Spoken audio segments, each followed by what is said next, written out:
ആദിയിൽ വചനമുണ്ടായിരുന്നു, വചനം ദൈവത്തോടു കൂടിയായിരുന്നു, വചനം ദൈവമായിരുന്നു. അവൻ ആദിയിൽ ദൈവത്തോടു കൂടിയായിരുന്നു. സമസ്തവും അവനിലൂടെ ഉണ്ടായി, ഒന്നും അവനെ കൂടാതെ ഉണ്ടായിട്ടില്ല. അവനിൽ ജീവനുണ്ടായിരുന്നു, ആ ജീവൻ മനുഷ്യരുടെ വെളിച്ചമായിരുന്നു.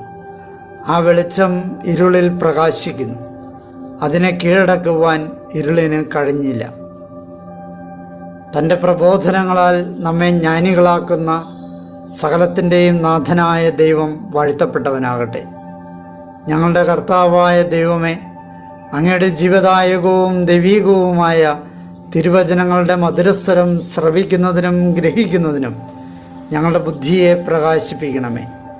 അങ്ങയുടെ വിശുദ്ധമായ പ്രബോധനത്താൽ ഞങ്ങളെ ജ്ഞാനികളാക്കണമേ. ഞങ്ങളുടെ ഇരുളടഞ്ഞ ജീവിതത്തെ അങ്ങയുടെ വചന വെളിച്ചത്താൽ പ്രകാശിപ്പിക്കണമേ. അങ്ങയുടെ വചനങ്ങളാൽ ഞങ്ങളുടെ മനസ്സിനെ ജ്വലിപ്പിക്കണമേ. ആമേൻ. ഒരു വർഷം കൊണ്ട് സമ്പൂർണ്ണ ബൈബിൾ വായന. 68-ാം ദിവസം. പാറയിൽ നിന്ന് ജലം. ഇന്നേ ദിവസം നമ്മൾ സംഖ്യയുടെ പുസ്തകം 19-ാം അധ്യായം, സംഖ്യയുടെ പുസ്തകം 20-ാം അധ്യായം, നിയമാവർത്തന പുസ്തകം 21-ാം അധ്യായം, 100-ാം സങ്കീർത്തനം എന്നിവ വായിക്കുന്നു. ഇസ്രായേൽ ജനം മരുഭൂമിയിലെത്തിയപ്പോൾ വെള്ളം കിട്ടാതെ മോശയുമായി തർക്കിച്ചു. കർത്താവ് കൽപ്പിച്ചതുപോലെ പാറയിൽ നിന്ന് വെള്ളം പ്രവഹിച്ചു. എന്നാൽ ദൈവത്തിൻ്റെ വാക്കുകൾ കൃത്യമായി അനുസരിക്കാതെ പ്രവർത്തിച്ച മോശയ്ക്ക് വാഗ്ദത്ത ദേശത്തേക്ക് പ്രവേശിക്കുവാൻ അനുമതി കിട്ടിയില്ല. കുമ്പസാരം എന്ന കുദാശയിലൂടെ പാപങ്ങളെല്ലാം ഏറ്റുപറഞ്ഞ് അവയ്ക്ക് മാപ്പ് സ്വീകരിക്കുന്നതിലൂടെ പിശാചിന് നമ്മുടെ മേലുള്ള എല്ലാ അവകാശവും ഇല്ലാതാകുന്നു എന്ന് തിരുവചനം നമ്മെ പഠിപ്പിക്കുന്നു. സംഖ്യയുടെ പുസ്തകം 19-ാം അധ്യായം. ശുദ്ധീകരണ സ്ഥലം. കർത്താവ് മോശയോടും അഹ്റോനോടും ഇപ്രകാരം വചിച്ചു. കർത്താവ് കൽപ്പിക്കുന്ന നിയമത്തിൻ്റെ ചട്ടം ഇതാണ്: കറയില്ലാത്തതും നുകം കയറിയിട്ടില്ലാത്തതുമായ ഒരു തികവുറ്റ ചമന്ന പശുക്കിടാവിനെ നിന്റെ അടുക്കൽ കൊണ്ടുവരുവാൻ ഇസ്രായേല്യരോട് നീ പറയുക. അതിനെ നിങ്ങൾ പുരോഹിതനായ എലയാസറിനെ ഏൽപ്പിക്കണം. അവനതിനെ പാളയത്തിന് വെളിയിൽ കൊണ്ടുപോകണം. അവൻ്റെ മുമ്പിൽ വെച്ച് അതിനെ അറുക്കണം. പുരോഹിതനായ എലയാസർ തൻ്റെ വിരൽ കൊണ്ട് അതിൻ്റെ കുറച്ച് രക്തമെടുത്ത് സമാഗമ കൂടാരത്തിൻ്റെ നേരെ മുമ്പിലേക്ക് രക്തത്തിൽ നിന്ന് 7 പ്രാവശ്യം തൂകണം. പശുക്കിടാവിനെ അവൻ്റെ സമക്ഷം ദഹിപ്പിക്കണം. അതിൻ്റെ തോലും മാംസവും രക്തവും അതിൻ്റെ ചാണകത്തോടെ ദഹിപ്പിക്കണം. പുരോഹിതൻ ദേവദാരുത്തടിയും ഹിസോപ്പും ചുമന്ന നൂലുമെടുത്ത് പശുക്കിടാവിനെ ദഹിപ്പിക്കുന്ന അഗ്നിയിലേക്ക് എറിയണം. പുരോഹിതൻ വെള്ളത്തിൽ വസ്ത്രങ്ങൾ അലക്കി ദേഹം കഴുകിയതിന് ശേഷം പാളയത്തിലേക്ക് വരണം. സന്ധ്യ വരെ പുരോഹിതൻ മലിനനായിരിക്കും. അതിനെ ദഹിപ്പിക്കുന്നവൻ വെള്ളത്തിൽ തൻ്റെ വസ്ത്രങ്ങൾ അലക്കണം, ദേഹം വെള്ളത്തിൽ കഴുകുകയും വേണം. സന്ധ്യ വരെ അവൻ മലിനനായിരിക്കും. പിന്നീട് ശുദ്ധിയുള്ള ഒരാൾ പശുക്കിടാവിൻ്റെ ചാരം ശേഖരിച്ച് അത് പാളയത്തിന് പുറത്ത് ശുദ്ധിയുള്ള ഒരു സ്ഥലത്ത് നിക്ഷേപിക്കണം. അത് പാപമുക്തിക്കുള്ള യാഗവസ്തുവായതിനാൽ ഇസ്രായേല്യ സമൂഹത്തിന് വിമലീകരണ ജലത്തിനായി സൂക്ഷിക്കാവുന്നതാണ്. പശുക്കിടാവിൻ്റെ ചാരം ശേഖരിക്കുന്നവൻ തൻ്റെ വസ്ത്രം അലക്കണം. സന്ധ്യ വരെ അവൻ മലിനനായിരിക്കും. ജഡം മൂലമുള്ള അശുദ്ധിയും പരിഹാരവും. ഇസ്രായേല്യർക്കും അവരുടെ ഇടയിൽ തൽക്കാലവാസം നടത്തുന്ന പ്രവാസിക്കും ശാശ്വത ചട്ടമാണിത്. ജഡം ഏത് മനുഷ്യൻ്റേതായാലും മൃതനെ സ്പർശിക്കുന്നവൻ 7 ദിവസത്തേക്ക് മലിനനായിരിക്കും. അവൻ 3-ാം ദിവസവും 7-ാം ദിവസവും വിമലീകരണ ജലമുപയോഗിച്ച് പാപമുക്തി നേടി ശുദ്ധിയുള്ളവനാകണം. 3-ാം ദിവസവും 7-ാം ദിവസവും പാപമുക്തി നേടുന്നില്ലെങ്കിൽ അവൻ ശുദ്ധിയുള്ളവനാവുകയില്ല. മൃതനെ മരിച്ച മനുഷ്യൻ്റെ ജഡം സ്പർശിക്കുന്നത് ആരായാലും അയാൾ സ്വയം പാപമുക്തനാകാതെ കർത്താവിൻ്റെ ആലയം മലിനമാക്കിയാൽ ഇസ്രായേലിൽ നിന്ന് വിച്ഛേദിക്കപ്പെടണം. വിമലീകരണ ജലം അവൻ്റെ മേൽ തളിച്ചിട്ടില്ലാത്തതിനാൽ അവൻ മലിനനാണ്. അവൻ്റെ മലിനത ഇനിയും അവൻ്റെ മേലുണ്ട്. ഒരു മനുഷ്യൻ കൂടാരത്തിൽ വെച്ച് മരിച്ചാൽ ഇതാണ് നിയമം: കൂടാരത്തിലേക്ക് പ്രവേശിക്കുന്ന ആരും കൂടാരത്തിലുള്ള ആരും 7 ദിവസത്തേക്ക് മലിനനായിരിക്കും. ചരട് മൂടിയില്ലാതെ തുറക്കുന്ന എല്ലാ പാത്രങ്ങളും മലിനമായിരിക്കും. വാളാൽ കൊല്ലപ്പെട്ടവനെയോ മൃതനെയോ മനുഷ്യാസ്ഥിയെയോ ശവകുടീരത്തെയോ തുറസായ ഇടത്തുവെച്ച് സ്പർശിക്കുന്നവൻ 7 ദിവസത്തേക്ക് മലിനനായിരിക്കും. മലിനനായവന് വേണ്ടി അവർ ഒരു പാത്രത്തിലേക്ക് പാപമുക്തിക്കുള്ള യാഗമൃഗത്തിൻ്റെ ദഹിപ്പിച്ച പൊടി അല്പമെടുത്ത് അതിന്മേൽ ഉറവജലം പകരണം. പിന്നീട് ശുദ്ധിയുള്ള ഒരാൾ ഹിസോപ്പെടുത്ത് വെള്ളത്തിൽ മുക്കി കൂടാരത്തിന്മേലും എല്ലാ പാത്രങ്ങളിന്മേലും അവിടെയുള്ള വ്യക്തികളുടെ മേലും അസ്ഥിയെയോ കൊല്ലപ്പെട്ടതിനെയോ മൃതനെയോ ശവകുടീരത്തെയോ സ്പർശിച്ചവൻ്റെ മേലും തളിക്കണം. ശുദ്ധിയുള്ളവൻ 3-ാം ദിവസവും 7-ാം ദിവസവും മലിനനായവൻ്റെ മേൽ തളിക്കണം. അങ്ങനെ 7-ാം ദിവസം അയാൾ അവനെ പാപമുക്തനാക്കണം. അവൻ വെള്ളത്തിൽ തൻ്റെ വസ്ത്രമലക്കുകയും കുളിക്കുകയും വേണം. സായാഹ്നത്തിൽ അവൻ ശുദ്ധിയുള്ളവനായിരിക്കും. മലിനനായിത്തീർന്നയാൾ പാപമുക്തി നേടുന്നില്ലെങ്കിൽ ആ വ്യക്തി സമൂഹത്തിൽ നിന്ന് വിച്ഛേദിക്കപ്പെടണം. എന്നാൽ തൻ്റെ മേൽ വിമലീകരണ ജലം തളിക്കാതെ അവൻ കർത്താവിൻ്റെ വിശുദ്ധ സ്ഥലം അശുദ്ധമാക്കിയിരിക്കുന്നു. അവൻ മലിനനാണ്. ഇത് അവർക്ക് ശാശ്വത ചട്ടമായിരിക്കും. മാത്രമല്ല, വിമലീകരണ ജലം തളിച്ചവൻ തൻ്റെ വസ്ത്രങ്ങൾ കഴുകണം. വിമലീകരണ ജലം തൊടുന്നവൻ സായാഹ്നം വരെ മലിനനായിരിക്കും. മലിനൻ സ്പർശിക്കുന്നതെന്തും മലിനമായിരിക്കും. സ്പർശിക്കുന്ന വ്യക്തി സായാഹ്നം വരെ മലിനനായിരിക്കും. സംഖ്യയുടെ പുസ്തകം 20-ാം അധ്യായം. പാറയിൽ നിന്ന് ജലം. ആദ്യ മാസത്തിൽ ഇസ്രായേല്യ സമൂഹം മുഴുവൻ സീൻ മരുഭൂമിയിലെത്തി. ജനം കാദേശിൽ താമസിച്ചു. അവിടെ വെച്ച് മിരിയാം മരിച്ചു. അവൾ അവിടെ സംസ്കരിക്കപ്പെട്ടു. സമൂഹത്തിന് വെള്ളമുണ്ടായിരുന്നില്ല. അവർ മോശയ്ക്കെതിരെയും അഹ്റോനെതിരെയും സമ്മേളിച്ചു. ജനം മോശയുമായി ശണ്ട കൂടി. അവർ ഇപ്രകാരം പറഞ്ഞു: ഞങ്ങളുടെ സഹോദരങ്ങൾ കർത്താവിൻ്റെ മുമ്പിൽ മരിച്ചു വീണപ്പോൾ ഞങ്ങളും നശിച്ചിരുന്നെങ്കിൽ, ഞങ്ങളും ഞങ്ങളുടെ കന്നുകാലികളും ഇവിടെ കിടന്ന് ചാകാൻ വേണ്ടി നിങ്ങൾ എന്തിനാണ് ഈ മരുഭൂമിയിലേക്ക് കർത്താവിൻ്റെ സമൂഹത്തെ കൊണ്ടുവന്നു? ഈ ദുഷിച്ച സ്ഥലത്തേക്ക് ഞങ്ങളെ ആനയിക്കാനായി ഈജിപ്തിൽ നിന്ന് എന്തിന് നിങ്ങൾ ഞങ്ങളെ കൊണ്ടുവന്നു? ഇത് വിളയുടെയോ അത്തിമരത്തിൻ്റെയോ മുന്തിരിയുടെയോ മാതളനാരകത്തിൻ്റെയോ സ്ഥലമല്ല, കുടിക്കാൻ വെള്ളവുമില്ല. അപ്പോൾ മോശയും അഹ്റോനും സമൂഹത്തിൻ്റെ മുമ്പിൽ നിന്ന് സമാഗമ കൂടാരവാതിൽക്കലേക്ക് പോയി. അവർ മുഖം മുട്ടേ വീണു. അപ്പോൾ കർത്താവിൻ്റെ മഹത്വം അവർക്ക് കാണപ്പെട്ടു. കർത്താവ് മോശയോട് ഇപ്രകാരം വചിച്ചു: നീ നിൻ്റെ വടിയെടുക്കുക. നീയും നിൻ്റെ സഹോദരൻ അഹ്റോനും സമൂഹത്തെ ഒരുമിച്ച് കൂട്ടുക. അവരുടെ സമക്ഷം പാറയോട് പറയുവിൻ, അപ്പോൾ അതിൻ്റെ വെള്ളം അത് തരും. അങ്ങനെ നീ പാറയിൽ അവർക്കായി വെള്ളം പുറപ്പെടുവിച്ച് സമൂഹത്തെയും അവരുടെ കന്നുകാലികളെയും കുടിപ്പിക്കും. കർത്താവ് മോശയോട് കൽപ്പിച്ചതുപോലെ അവിടുത്തെ സന്നിധിയിൽ നിന്ന് അവൻ വടിയെടുത്തു. മോശയും അഹ്റോനും സമൂഹത്തെ പാറയുടെ മുമ്പിലായി ഒരുമിച്ച് കൂട്ടി. അവൻ അവരോട് പറഞ്ഞു: ധിക്കാരികളെ, കേട്ടാലും ഈ പാറയിൽ നിന്നാണോ ഞങ്ങൾ നിങ്ങൾക്ക് വേണ്ടി വെള്ളം പുറപ്പെടുവിക്കേണ്ടത്? മോശ കരമുയർത്തി തൻ്റെ വടി കൊണ്ട് 2 പ്രാവശ്യം പാറയെ അടിച്ചു. ധാരാളം ജലം പ്രവഹിച്ചു. സമൂഹവും കന്നുകാലികളും കുടിച്ചു.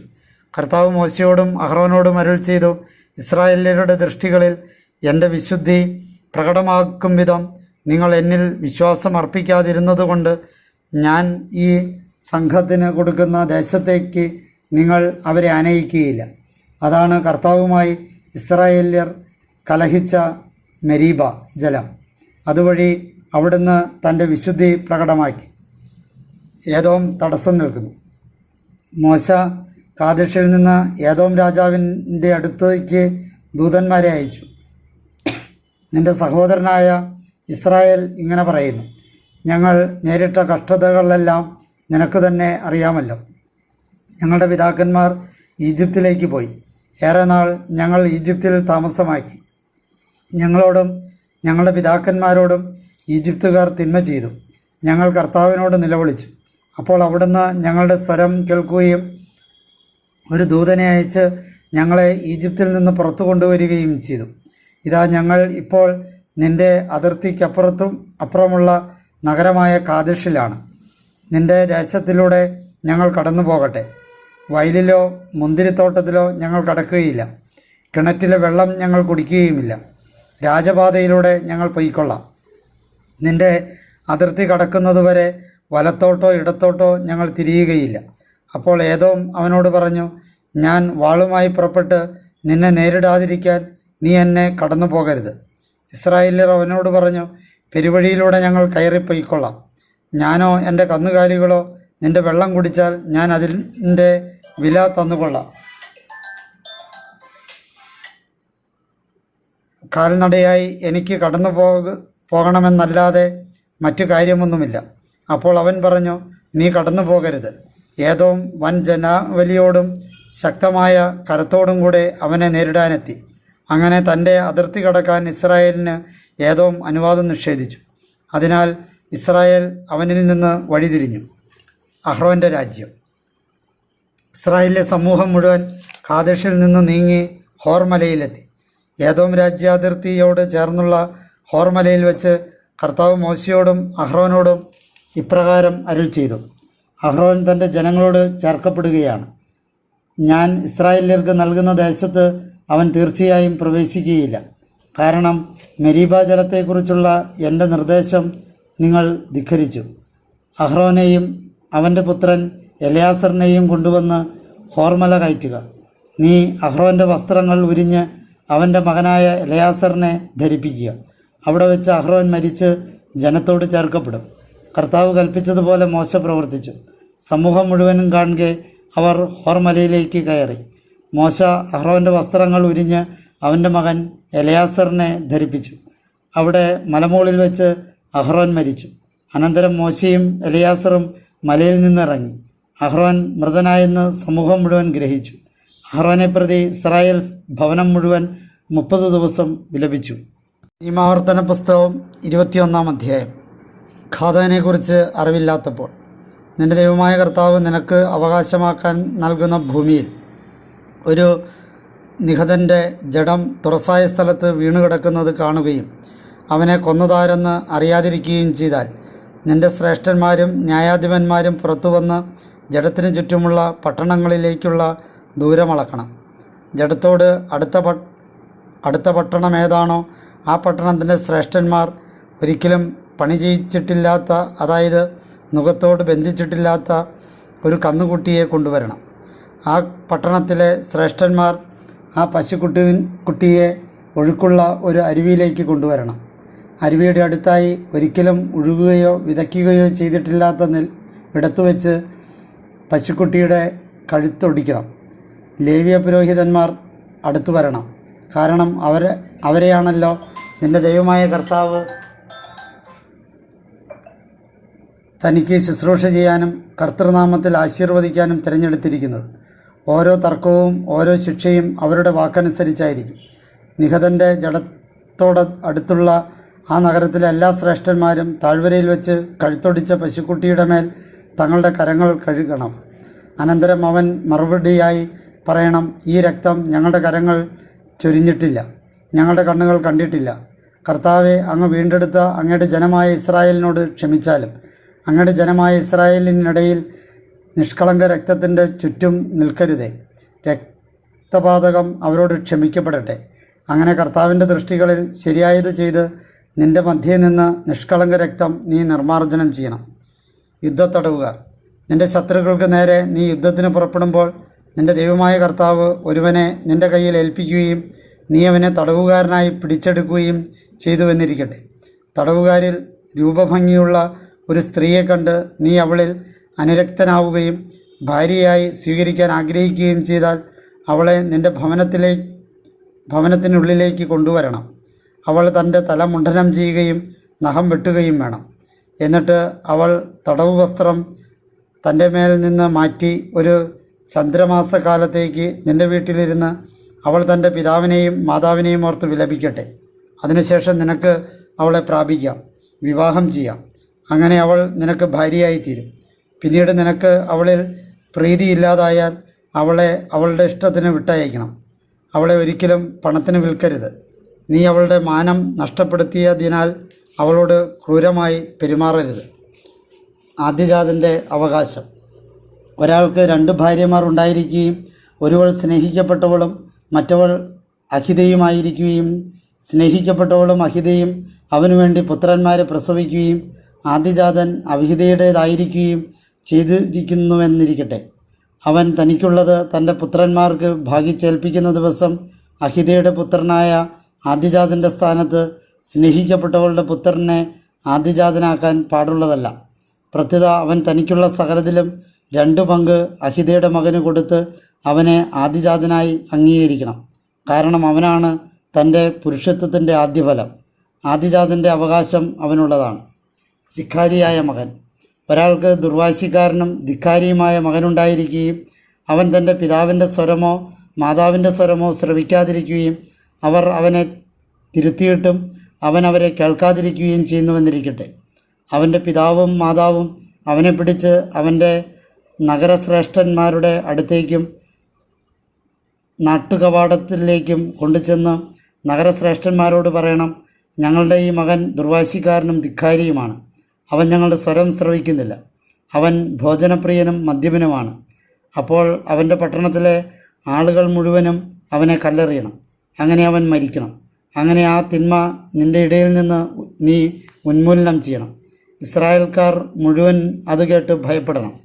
ഒരാളിൽ മരണശിക്ഷയ്ക്ക് അർഹമായ പാപമുണ്ടായാൽ അവൻ വധിക്കപ്പെടണം. നീ അവനെ മരത്തിൽ തൂക്കണം. എന്നാൽ രാത്രി അവൻ്റെ ശവം മരത്തിൽ കിടക്കരുത്. അന്ന് തന്നെ നീ അത് മറവ് ചെയ്യണം. കാരണം തൂക്കപ്പെട്ടവൻ ദൈവത്തിൻ്റെ ശാപപാത്രമാണ്. നിൻ്റെ ദൈവമായ കർത്താവ് നിനക്ക് അവകാശമായി നൽകുന്ന നിൻ്റെ ഭൂമി നീ മലിനമാക്കരുത്. സങ്കീർത്തനങ്ങൾ 100. കർത്താവ് നല്ലവനാണ്. കൃതജ്ഞതാ കീർത്തനം. ഭൂമി മുഴുവനുമേ കർത്താവിനെ ആർപ്പ് വിളിക്കുവിൻ. സന്തോഷത്തോടെ കർത്താവിനെ ശുശ്രൂഷിക്കുവിൻ. ആനന്ദാരവത്തോടെ തിരുസന്നിധി പോകുവിൻ. കർത്താവ് തന്നെ ദൈവം എന്ന് നിങ്ങൾ അറിയുവിൻ. അവിടുന്നാണ് നമ്മെ സൃഷ്ടിച്ചത്. നമ്മൾ അവിടുത്തേതാണ്. അവിടുത്തെ ജനവും അവിടുന്ന് പോറ്റുന്ന അജഗണവും. കൃതജ്ഞതയോടെ അവിടുത്തെ കവാടങ്ങൾ കടക്കുവിൻ. സ്തുതിയോടെ അവിടുത്തെ അങ്കണങ്ങളിലേക്കും അവിടുത്തേക്ക് കൃതജ്ഞത അർപ്പിക്കുവിൻ. അവിടുത്തെ നാമം വാഴ്ത്തുവിൻ. എന്തെന്നാൽ കർത്താവ് നല്ലവനാണ്. അവിടുത്തെ കാരുണ്യം ശാശ്വതമാണ്. അവിടുത്തെ വിശ്വസ്തത തലമുറയോളവും.